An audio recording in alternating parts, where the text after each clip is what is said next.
Как снимать? Как можно снимать человека больного без его согласия? Соседи честно признаются, от него сильно устали. Комнату в коммунальной квартире мужчина снимает уже несколько лет подряд.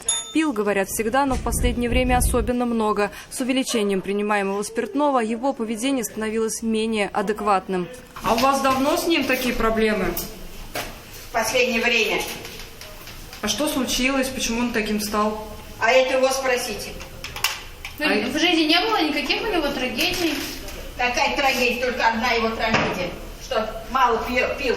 Сегодня, видимо, выпил достаточно. До полудня, как признали жители дома, ему уже 2 раза вызывали специализированную бригаду скорой помощи. Говорят, врачи не находили повода для госпитализации. Вскоре из его комнаты в общий коридор и к соседям по коммуналке потянулся едкий дым и запах гари. Открыв к нему дверь, увиденному особо не удивились. Он сидел у костра и сложенный в кучу тряпок. Огонь потушили, медиков вызвали в 3-й раз.